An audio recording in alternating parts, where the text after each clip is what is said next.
तो नमस्कार मित्रों और दोस्तों, हम लोग ला चुके हैं अपना प्रिंट कल्चर का एक और नया टॉपिक और स्टार्ट करते हैं अपना चैप्टर बिना किसी देरी के। सबसे पहले जैसा कि हमें नाम दिख रहा है यहाँ पे कि हमारे चैप्टर का नाम क्या है, तो सबसे पहले हमारे चैप्टर का जो नाम है उसका नाम है, दिख रहा है, प्रिंट कल्चर।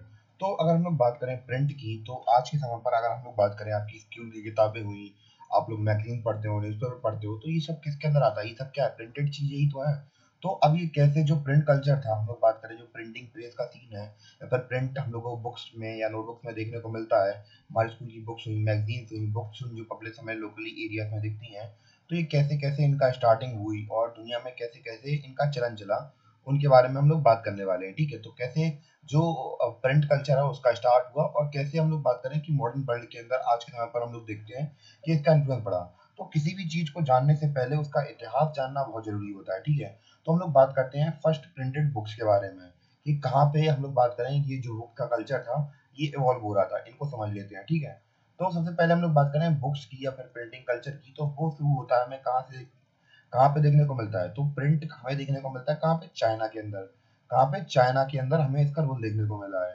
तो जैसे अर्लीस्ट पे अगर हम लोग बात करें प्रिंट टेक्नोलॉजी की, जो कि डेवलप हुई थी कहाँ पे, स्टार्टिंग में हम लोग बात करें डेवलपमेंट हुई थी प्रिंट कल्चर का, वो हुआ था, प्रिंट टेक्नोलॉजी हुई थी चाइना, जापान और कोरिया में। और इनिशियली अगर हम लोग बात करें मेनली कहाँ पे हम लोग बात करें प्रिंट कल्चर का डेवलपमेंट हुआ, तो वो हम लोग कह सकते हैं कि चाइना में इसका डेवलपमेंट हमें सबसे पहले देखने को मिलता है। धीमे धीमे जापान और कोरिया में पहुंचा, और वो तो फिर हम लोग बाद में बात करेंगे कि कैसे कैसे जो जापान और कोरिया में हम लोग बात करें जो प्रिंट कल्चर था वो फैला। ठीक है, by the 17th century as urban culture boomed in China. तो धीमे धीमे हम लोग देख रहे थे कि जो अर्बन कल्चर था, यानी कि जो शहरीकरण था, वो 17th सेंचुरी के समय पर हमें देखने को मिला। ठीक है, the uses of print diversified. तो जो प्रिंट थे उनका जो यूजेस था, तो अब उसमें भिन्नता आने लगी, यानी कि लोग अलग अलग तरीके से जो प्रिंट था उसको इस्तेमाल कर रहे थे। जैसे हम लोग बात करें उधर पे ब्यूरोक्रेटिक जॉब्स वगैरह होती है, जैसे हम लोग बात करें आज के समय पर यूपीएससी की आप तैयारी करते हैं तो वहाँ पर भी ब्यूरोक्रेटिक सिस्टम होता है, उसके लिए एग्जाम्स वगैरह होते हैं, तो एग्जाम्स वगैरह के लिए बुक्स भी तो पढ़नी पड़ेगी। तो अब वहाँ पे बुक्स पढ़ने के लिए बुक्स होनी भी तो चाहिए, तो उसमें भी हो रहा। हम लोग बात करें जो अलग अलग बिजनेसमैन थे या फिर दूसरे ट्रेडर्स थे, तो उनको अपना बही खाता चलाना पड़ता था। तो अब बही खाता चलाने के लिए उन्हें क्या चाहिए पड़ेगा? अकाउंट चाहिए पड़ेंगे, नोटबुक चाहिए पड़ेंगी, तो भैया उसके लिए भी वो लोग इस्तेमाल करते थे। तो अलग अलग लोग अलग अलग तरीके से प्रिंट कल्चर का इस्तेमाल कर रहे थे 17th सेंचुरी में, क्योंकि वहाँ पे जो अर्बन कल्चर था वो बूम कर रहा था। ठीक है, in the late 19th century western printing technique and mechanical press were imported as the Western power established their outpost in China। तो बाद में हम लोग बात करें जो बाद में हम लोग बात करें यूरोप का काफी influence of 19 late 19th century में देखने को मिला। पर हम लोग बात करें इनिशियली जो पावरफुल थे वो चाइनीज ही थे, क्योंकि चाइनीज के पास में ये सारी चीजें डेवलप हुई थी। ठीक है, बाद में क्या हुआ कि जो संघाई था वो क्या बन गया, एक हब बन गया एक न्यू प्रिंटिंग कल्चर के लिए। यानी कि एक हब मतलब क्या होता है? एक सेंटर या फिर एक गढ़ कहते हैं हम लोग हिंदी में। ठीक है, तो ये था कहानी चाइना की। अब बात कर लेते हैं कि अब बात कर लेते हैं कि जापान में क्या हुआ। तो जापान में कहानी है 768 एडी के आसपास की। तो वहां पे एक बुद्धिस्ट मिशनरी था। मिशनरीज क्या होते हैं कि अपना जो धर्म प्रचार वगैरह होता है उनको करने के लिए एक जगह से दूसरी जगह मूवमेंट करते हैं, उन्हें क्या बोलते हैं? मिशनरीज बोलते हैं। ठीक है, तो एक बुद्धिस्ट मिशनरी थे जो कि चाइना से आए थे, उन्होंने हैंड प्रिंटिंग टेक्नोलॉजी को हम लोग बात करें इंट्रोड्यूस कराया कहाँ पे? अंदर जापान के अंदर। तो जापान के लोग तो भैया बी लाइक का, ये क्या गजब चीज दे दी भाई तुमने, ये क्या गजब चीज दे दी। तो भैया वहां पे हम लोग बात करें पहली जो बुद्धिस्ट डायमंड सूत्रा थी, वो ओल्डेस्ट जापानिश जापानीज बुक है, जो कि पहली बार हम लोग बात करें प्रिंटेड की गई थी 868 में। कब की गई थी? 868 में, यानी कि 868 एडी में प्रिंट की गई थी। ठीक है, अब हम लोग बात कर ली कि भैया चाइना में आ गई, जापान में आ गई। अब बात कर लेते हैं यूरोप में, क्योंकि भैया हम लोग बात करें यूरोप वाले बहुत ज्यादा बवाल मचाते हैं पूरी दुनिया भर में, इनको समझते हैं यूरोप वालों को। तो कैसे कैसे यूरोप के अंदर इन सब चीजों का कल्चर आया, तो उसको समझ लेते हैं। तो समझते हैं यूरोप के अंदर का सीन।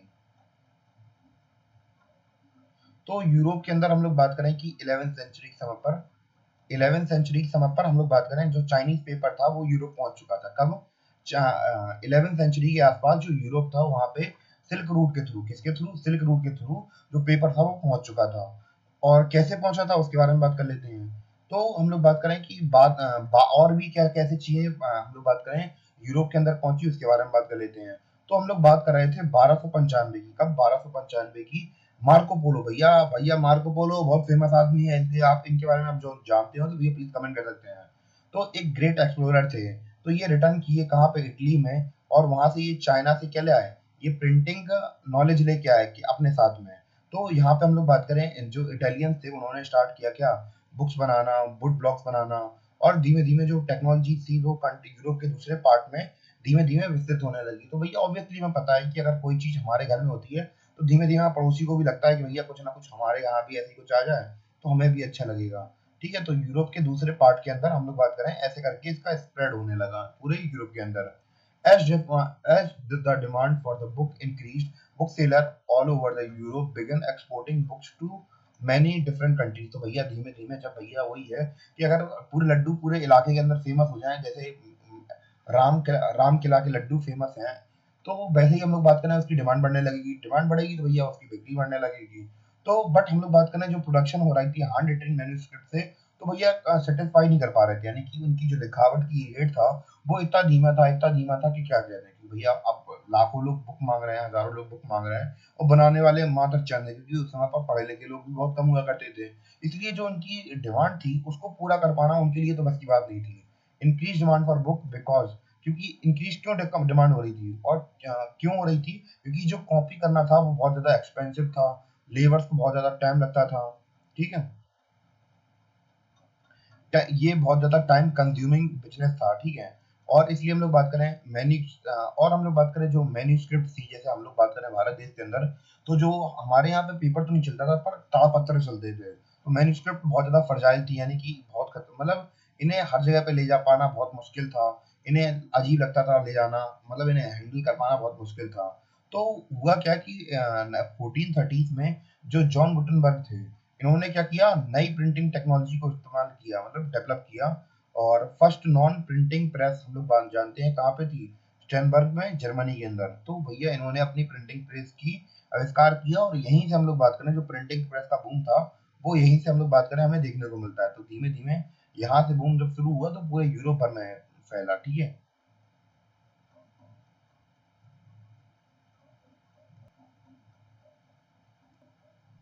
तो गाइस अब बात कर लेते हैं गुटेनबर्ग और उसकी प्रिंटिंग प्रेस के बारे में। तो क्या क्या कमाल किए थे इन गुटेनबर्ग ने, इनके बारे में जानते हैं थोड़ा बहुत। तो Gutenberg learn the art of polishing stone. तो भैया ये जो स्टोन वगैरह होते हैं उनको चमकाने का काम करते हैं, और ये एक मास्टर गोल्ड स्मिथ बन चुके थे। और इन्होंने एक्सपर्टीज ली थी कि भैया ये लीड के मोल्ड बनाते थे, जो कि बनाने में जो ट्रैंकलेट्स होते हैं, तो मिनीचर टाइप का कुछ रहता है जो डेकोरेशन वगैरह के लिए इस्तेमाल किया था ज्वेलरीज वगैरह में, तो वैसा कुछ बनाते थे। और इसी नॉलेज का गुटेनबर्ग ने अडॉप्ट किया जो एग्जिस्टिंग हम लोग बात करें डिजाइन थी, तो भैया उन्होंने इनोवेशन का इस्तेमाल किया। और जो हम लोग बात करें गुटेनबर्ग थे, तो यहाँ पे ये स्पेलिंग इसकी गलत लिखी है, यहाँ पे इसको हटा दीजिए।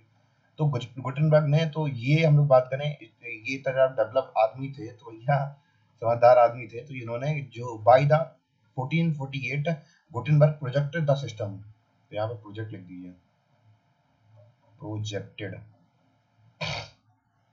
Projected the system. The first book was the printed was, पहली बुक प्रिंट की थी तो उन्होंने बाइबल जो किताब थी, तो बाइबल की उन्होंने कॉपी प्रिंट की थी।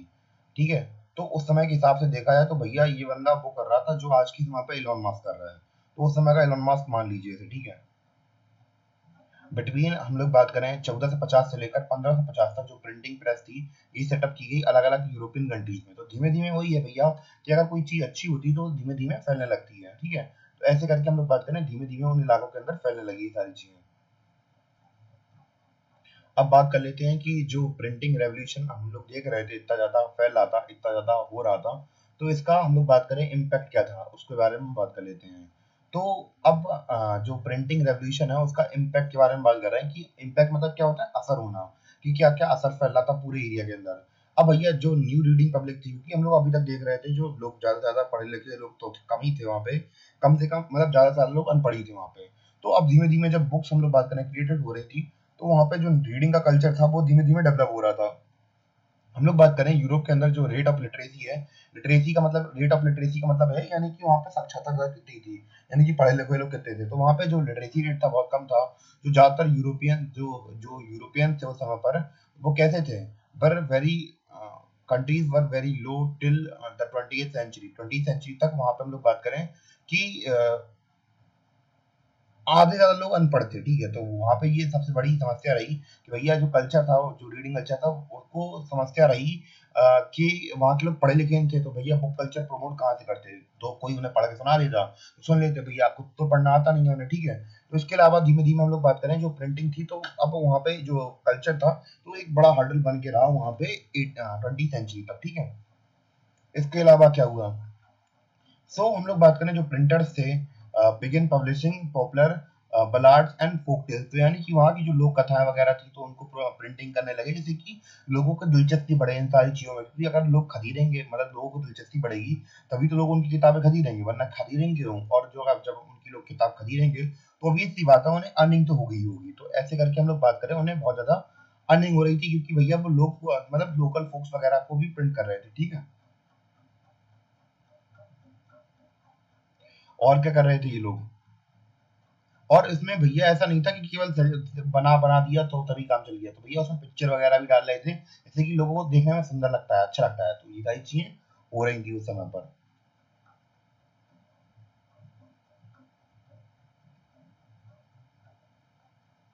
और क्या क्या चीजें हुई उनको भी देख लेते हैं, थोड़ा उसको एडजस्ट कर पाना थोड़ा मुश्किल पड़ता है कभी कभी। ओ भाई भाई भाई भाई, लैपटॉप की पावर जा रही है, कुछ करना पड़ेगा भाई भाई भाई भाई, अडेप्टर फिट करना पड़ेगा भाई चार्जर का। भाई लोग 2 मिनट का वेट प्लीज, 2 मिनट का wait. Sorry for that disturbance video, क्योंकि अपन को चार्ज करना पड़ेगा अपना लैपटॉप बनना बंद हो जाए और ये लोग। इसका लगा दिया हमने स्विच, अब सही है। तो गाइस हम लोग बात कर रहे थे, अब ये चल रहा है नहीं चल रहा मेरा पेंट है, हाँ।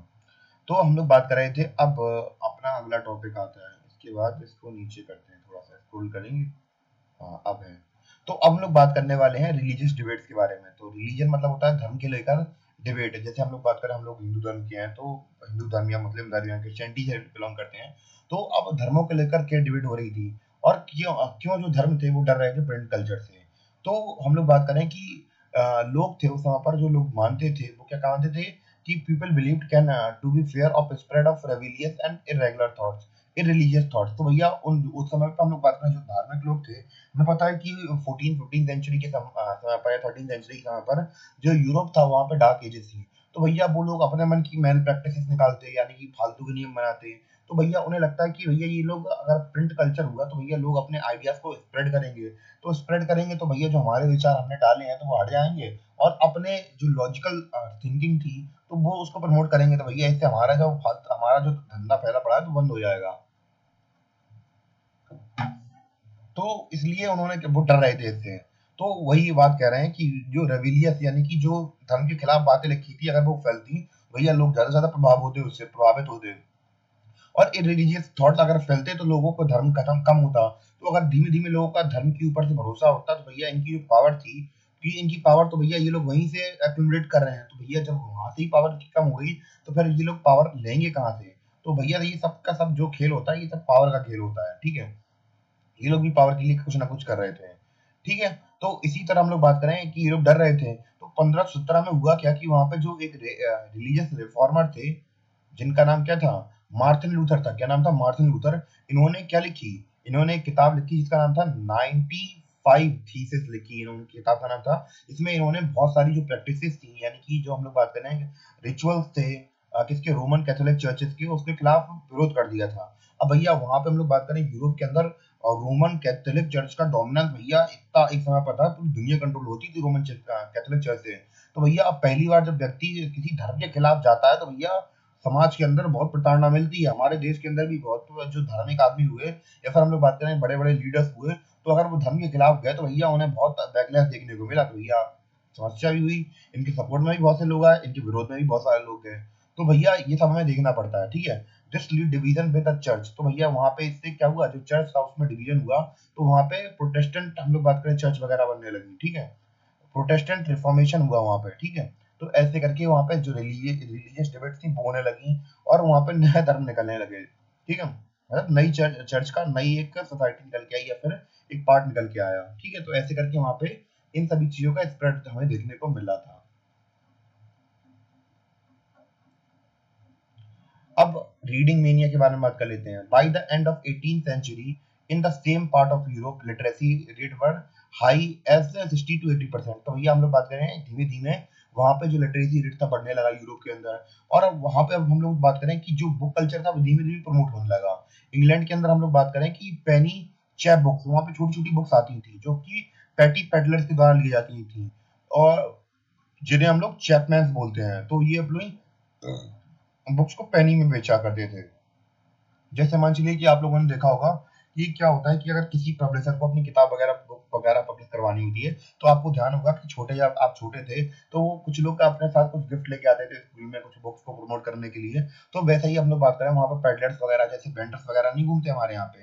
तो वैसे ही हम लोग बात करें वहाँ पे पैटी पेडलर्स घूमते थे जो कि जिन्हें हम लोग चैपमैन बुलाते थे। तो ये अपनी बुक को पेनी में बेचा करते थे। और जो हम लोग बात करें फ्रांस से, इन फ्रांस वर द बाइल थ्यू Blazy, low-priced small books printed on poor quality paper and bound in cheap blue corners। तो भैया अब भैया सस्ती किताबें हर जगह मिलने लगी धीमे धीमे।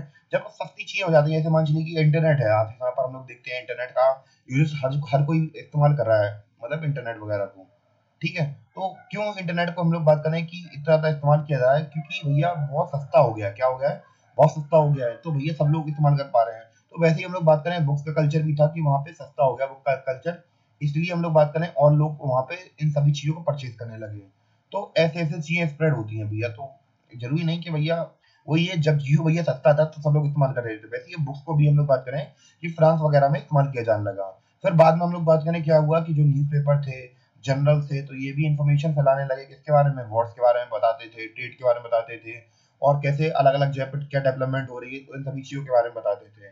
तो ऐसे करके धीमे धीमे हम लोग देख रहे हैं कि कल्चर का अलग अलग चीजों के बारे में डेवलपमेंट हो रहा है, ठीक है।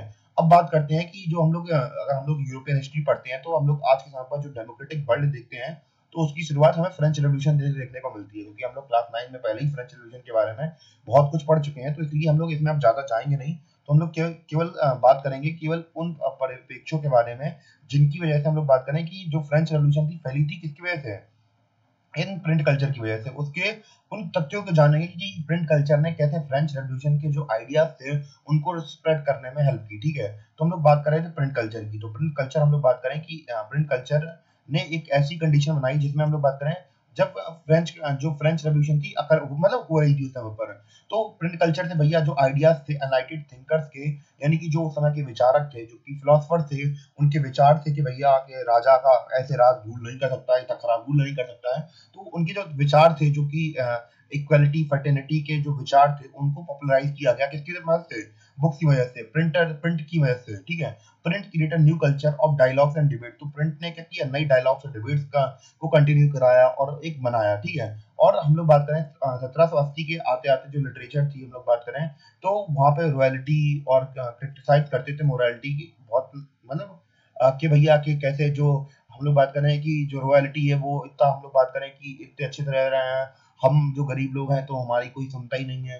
तो ऐसे करके हम लोग बात करें क्रिटिसाइज भी किया गया, ठीक है। रॉयल्टी को क्रिटिसाइज किया गया, उनके बारे में बताया गया कि भैया कैसे ये लोग आनंद से रहते हैं। जो हमें झेलना पड़ता है तो केवल हमें लोगों को, क्योंकि हम लोग गरीब हैं। तो इन सब चीज़ों के बारे में बताया तो लोगों को पता चला कि हाँ भैया ये चीज़ें सही नहीं है। जो हमारे राजा महाराजा होते हैं बहुत आलीशान जिंदगी जीते हैं और हम लोग इतनी प्रॉब्लमेटिक सिचुएशंस में रहते हैं, तो हमारे लिए कुछ होना चाहिए। तो ये सारी चीज़ें होने लगी, ठीक है। तो हम लोग बात करें कि और क्या-क्या इनोवेशन हो रही थी उनके बारे में बात कर लेते हैं। तो इनोवेशन के नाम पे हम लोग बात करें कि क्या-क्या हो रहा था। तो अब हम लोग बात करें 19th सेंचुरी में क्या-क्या एवोल्यूशन हुआ उनके बारे में बात करते हैं। तो भैया अब हम लोग बात करें कि अब नए रीडर्स बन के आएंगे जैसे चिल्ड्रंस हुए, वुमेन्स हुए और वर्कर्स हुए। तो यहाँ पे अगर आपको समझ में नहीं आ रहा तो ये वर्कर लिखा है, तो यहाँ पे एच अच्छे से प्रिंटर नहीं हुआ तो मैं इसको काट के वर्कर्स लिख देता हूँ यहाँ पे,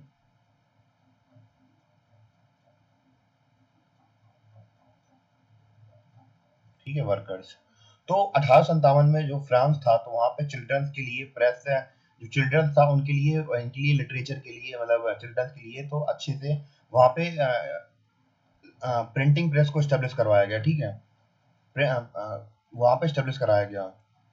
और वुमेन्स भी इम्पोर्टेंट हम लोग बात करें, ऐसा रीडर निकल के आ रही थी। और ऐसा नहीं था केवल वहाँ की जो महिलाएं थी वो केवल रीड करती थी किताबें, और उसके साथ साथ वो किताबें लिखती भी थी, क्या थी, वो लिखती भी थी। और जैसे पेनी मैगजीन्स हुई, और जो पेनी मैगजीन थी ये स्पेशली लिखी जाती थी औरतों के लिए। मैनुअल्स होते थे कि भैया जो उन्हें कि कैसे प्रॉपर बिहेवियर रखना है, कि घर की सफाई वगैरह कैसी करनी है, घर का देखभाल कैसे करनी है। तो इन सभी चीज़ों के बारे में, जैसे कि आज के समय पर हम लोग बात करें कि जो मैगजीन्स वगैरह नहीं आती हैं, अभी भी आती हैं न्यूज़पेपर में, तो उनमें कई चीज़ें लिखी रहती हैं कि क्या घर के अंदर कौन-कौन सी रसोई बनाई जा सकती है। तो उसमें क्या होती है, बहुत सी जो महिलाएँ होती हैं, उन्हें अच्छा लगता है इन सब चीज़ों को पढ़ना, और वो इन चीज़ों से कुछ नई-नई चीज़ें सीखती भी हैं लाइफ के अंदर, ठीक है। और चीज़ें और क्या-क्या हो रहा था धीमे-धीमे। तो 19th सेंचुरी के आते-आते हम लोग देख रहे थे कि लैंडिंग लाइब्रेरी। अब ये क्या होती है लैंडिंग लाइब्रेरीज़, इनको समझ लेते हैं। तो भैया लैंडिंग मतलब होता है उधार देना। तो भैया अब जो ही नहीं कि भैया कोई बंदे के पास इतना पैसा हो कि भैया कि वो किताब को परचेज़ कर पाए। तो भैया कोई नहीं चाहता कि भैया वो परचेज़ करे। तो भैया अब वहाँ पे ऐसा सिस्टम भी हो गया कि भैया कि आप कुछ पैसा जमा कर जाओ और कुछ समय के लिए आप किताब ले जा सकते हो, ठीक है? इंग्लैंड के अंदर। और ये क्या बन गया, अब भैया अब जो लोग गरीब थे, जो व्हाइट कलर वर्कर्स थे, आर्टिशियन थे, जो लोअर मिडिल क्लास के लोग थे, जिनके पास इतने पैसे नहीं हो पाते थे जिससे कि वो किताबें खरीद सकें, तो वो क्या करते थे, किताबों को लैंडिंग करते थे, यानी कि उधारी पे लेते थे, और कुछ समय के लिए पढ़ने के लिए ले आते तो फिर वापस रखाते थे। ठीक है, तो ऐसे करके हम लोग बात करें, जो कल्चर था धीमे धीमे प्रिंटिंग का, प्रिंट्स का कल्चर वहां पे धीमे धीमे स्प्रेड होने लगा, ठीक है। और क्या क्या चीजें हुई तो उनको समझ लेते हैं।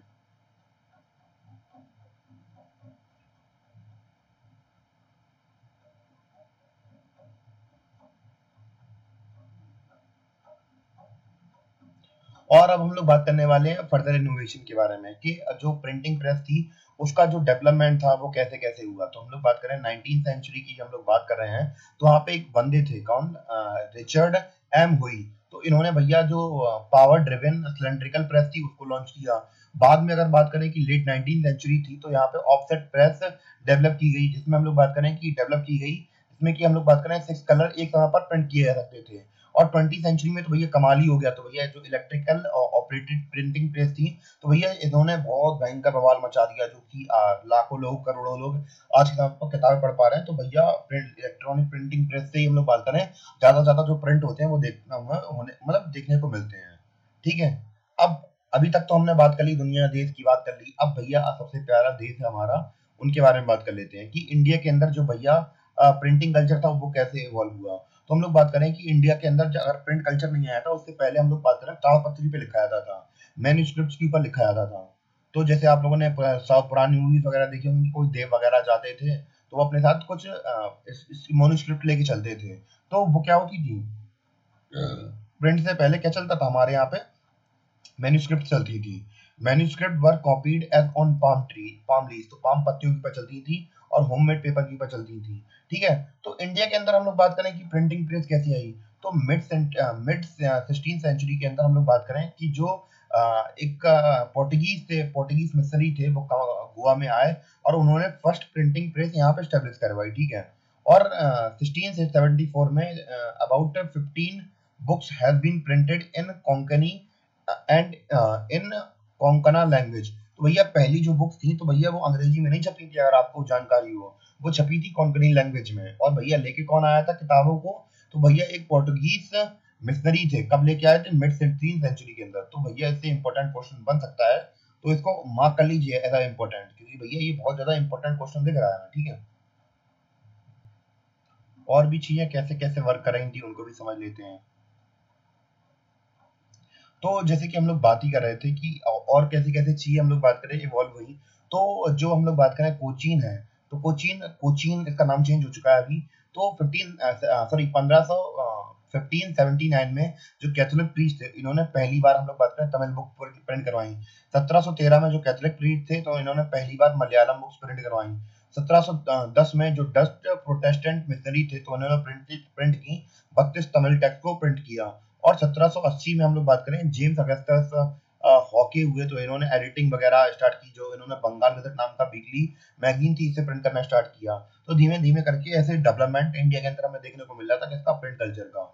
और अब हम लोग बात करें कि रिलीजियस रिफॉर्म्स के बारे में बात करते हैं कि कैसे कैसे प्रिंट कल्चर का इस्तेमाल किया गया रिलीजियस रिफॉर्म्स को या पब्लिक डिबेट्स को अपने इन्फ्लुएंस करने के लिए, ठीक है।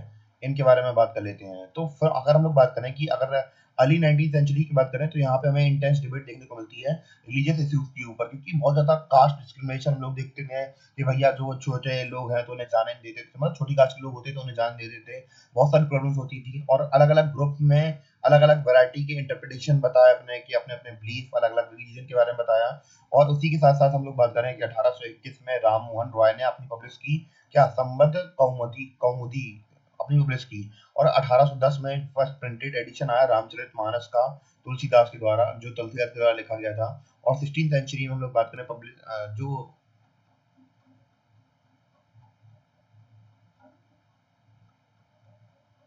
और भी चीजें प्रिंटेड हो रही थी, ठीक है। 16th century text published in Calcutta, तो काफी सारे और भी टेक्स्ट हम लोग बात करें पब्लिश हो रहे थे वहां पे। ये कुछ ज्यादा ही स्पीड में चला जाता है भाई, सही में यार। इसका जो पेन टैब है तो मजा नहीं आता कभी कभी, पर मजा आता है कुछ भी को चलाने में से। कभी कभी बस परेशान कर देता तो मजा नहीं आता। अब नए प्रकार की पब्लिकेशन भी निकल रहे थे, जरूरी नहीं कि भैया नॉवल वो मतलब न्यूज़पेपर पे ही चल रहे थे। तो नॉवेल्स बन रही थी, लिटरेरी फॉर्म्स बन रहे थे जो कि डेवलप हुए यूरोप में। और हम लोग बात करें इसमें इंडियन फॉर्म्स भी इंडियन स्टाइल में भी बनने लगे। दूसरे नए लिटरेचर थे जैसे कि लिरिक्स हुई गाने की, तो शॉर्ट स्टोरीज हुई, ऐसे हुए सोशल और पॉलिटिकल मैटर के ऊपर हम लोग बात करें कि जो दुनिया के लोग थे वो रीड करने लगे। जैसे कि हम लोग बात करें पेंटर्स लाइक राजा रवि वर्मा, जो मेरा नाम पुराना था, उन्होंने विजुअल इमेजेस को प्रोड्यूस करना स्टार्ट किया। पहले के समय पर क्या होता था कि अगर आप लोग जानते हो तो राजा रवि वर्मा को, तो भैया बहुत फेमस आदमी है, तो भैया पहले के समय पर बुक्स वगैरह नहीं होती थी, भगवान की पेंटिंग वगैरह नहीं होती थी। जब से राजा रवि वर्मा ने पेंटिंग करना स्टार्ट किया तो तब से हम लोग बात करें जो जो हम लोग बात करें भगवान की इमेजेस आप लोग देखते हैं तो वो इन्हीं के समय पे प्रचलित होना शुरू हुई थी कि भैया धीमे धीमे फैलने लगी थी, ठीक है। अब बात कर लेते हैं वुमेन और प्रिंट का क्या संबंध है, इनके बारे में बात कर लेते हैं। जो लिबरल हस्बैंड थे यानी कि जो समझदार हस्बैंड थे, तो उन्होंने अपनी जो अपनी औरतें थी अपनी अपनी बीवियों को या फिर पत्नियों को पढ़ाना लिखाना शुरू किया, ठीक है।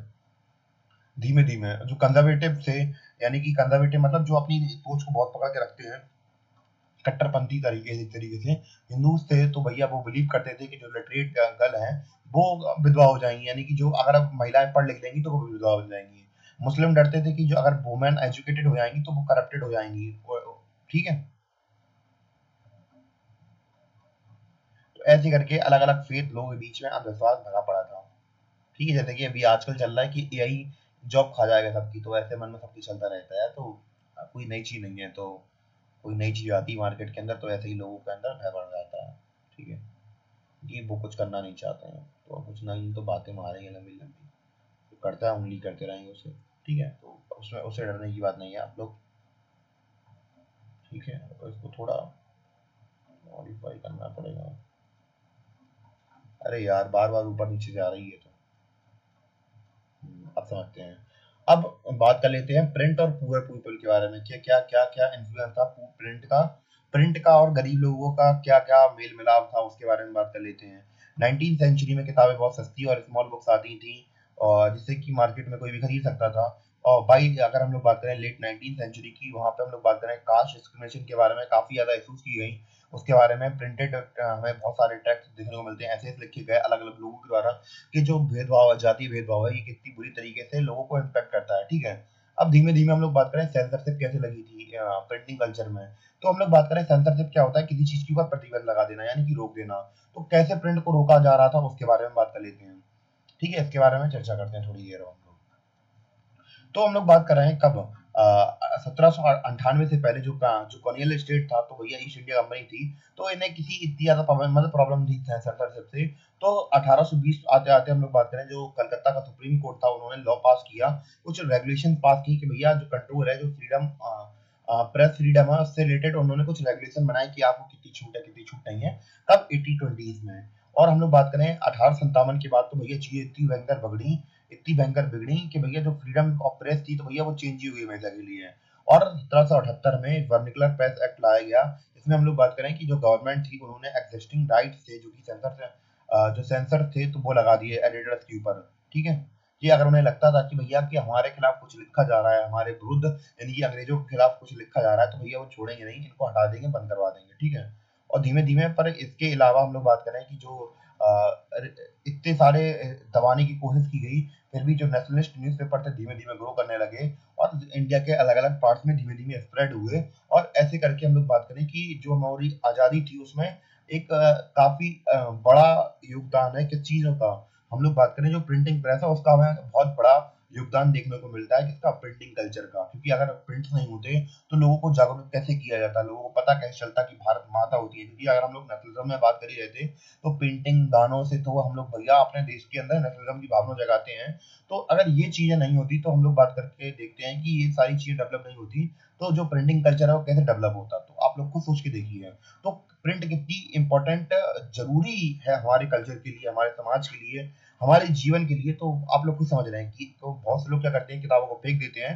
तो प्लीज ऐसा मत किया करिए आप लोग। किताब, बहुत से लोग किताबें बेच भी देते हैं, तो मैं बहुत बार देखता हूँ, मैं अपने स्टूडेंट से कहता हूँ कि भाई यार किताबें मत बेचा करो, कुछ भी बेचा करो, अपनी विद्या को मत बेचा करो, क्योंकि उसने तुम्हें ज्ञान दिया है, उसने तुम्हें बुद्धि दी है, तो उसे बेचा मत करो, ठीक है। तो इसी थॉट के साथ मिलते हैं अपने अगले लेक्चर में। तब तक के लिए जय हिंद, जय भारत।